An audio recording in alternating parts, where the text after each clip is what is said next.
I had a great marathon training plan. Pity it wasn't working. So I made some changes. So let's find out how we go from a plan that doesn't work to a plan that does. At 17 weeks out from the Melbourne Marathon, I was getting pretty worried. Base training, I was meant to get 8 weeks worth of improving my endurance and VO2 max. But at best, I think I only got 4 weeks worth. But why? The answer is twofold.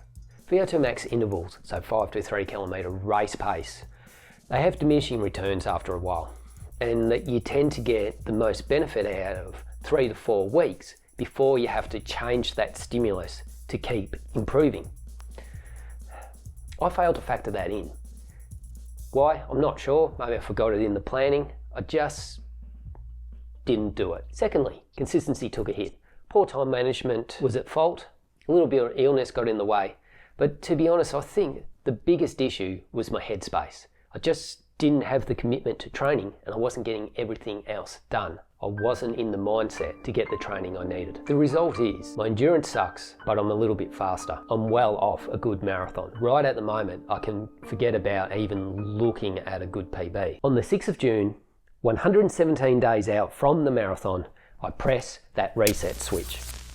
When your endurance sucks, there's no better way to start than with a long run. On Monday, the 6th of June, I did exactly that.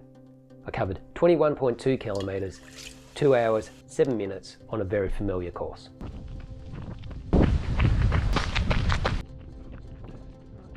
Some rain over there.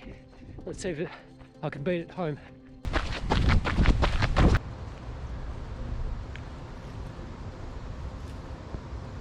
And here it comes, about 12k in. It's just started raining now. Really started falling apart just before 20.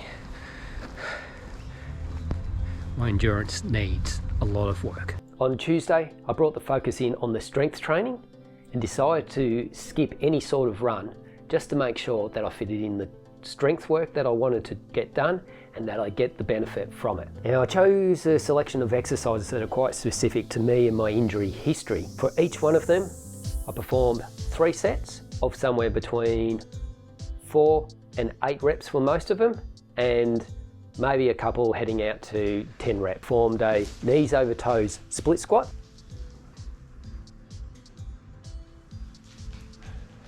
assisted Nordic hamstring curls,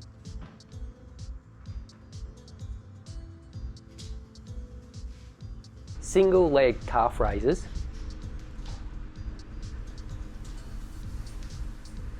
pull-ups, single arm dumbbell press, and seated good mornings.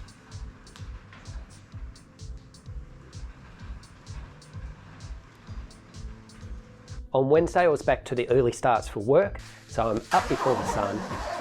So with a short time frame, I got an easy run in with CC. Thursday was similar, another run in the dark with CC. This time we got up to the oval where I could do some laps to get her off the lead and have myself running a little bit faster. Friday was an interval training. Then the session plan was 10 times 1 kilometre with 1 minute easy running in between as recovery. And the effort on for those kilometres was to be a bit faster than my anaerobic threshold. On the day, this turned out to be about 4:15 per kilometre. And the total distance for the whole session, including the warm-up and cool-down afterwards, was 16.8 kilometres. Then on Saturday, I had to take it easy to help allow the legs to recover. I covered 14 kilometres of very comfortable running. Then later in the afternoon, I headed back down to my garage gym where I did a very similar, if not the same session as the previous Tuesday. Sunday was another easy run. On this one I covered 10 kilometres, and that covers the first 7 days of the change to the training. And I can already tell that I'm improving. And there's a secret to this. So some of the changes that I've made to this training is I now have 3 key runs. The long run, faster intervals, which are between 10 and 5 kilometre pace for those intervals. The aim of these is where I try and get faster, and longer intervals where the interval pace is somewhere a bit faster than anaerobic threshold, up to about 10k, slightly faster pace. And these ones I aim to be fast for longer. Everything else in the training is to support these long runs. So the majority of them will be easy runs, sometimes some recovery work, even a day off, and strength training. A typical 9-day cycle for me will go something like this. Easy 5 kilometers, easy 10 kilometers, the threshold intervals such as 5 by 2 kilometers, strength work and an easy run, and then a recovery day which will be after my night shift at work, and that will either be an easy walk, complete day off, or a very easy run. Then I'm back into it and I get the faster intervals such as 10 times 800, maybe some strength work after that depending on how my legs feel, then an easy run, maybe 10 to 15 kilometers, and then the day after that, it depends on my schedule and how I'm feeling. I might do the long run on this day and then the following day have an easy run plus strength work, or I'll take that and some strength work afterwards. So I spent most of this video talking about the physical changes to my training. But the magic isn't in any particular interval session or special distance run. Instead, we need consistency, we need progression. And the secret to that is mindset. Or to put it another way, I need my head in the game. Stop procrastinating, stop getting distracted, stop trying to make training perfect. In reality, it's the decision to do what's required.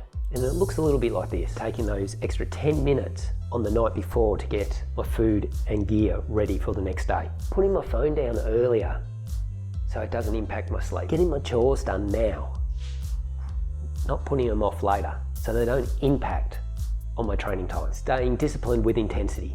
So keeping the easy, and running at the right level of hard on those hard days. I think you're getting the idea. It's time to hold myself accountable. But I've got a question for you, and I'm looking for tips here. How do you get your mindset right to train? I'd love to know if you have any tips on the process, what has worked for you, even what doesn't. How do you switch from just going through the motions, not really getting it done, but kind of looking like you are, to really nailing it, zero in, and getting that training done that you need to? Keep on running, runners.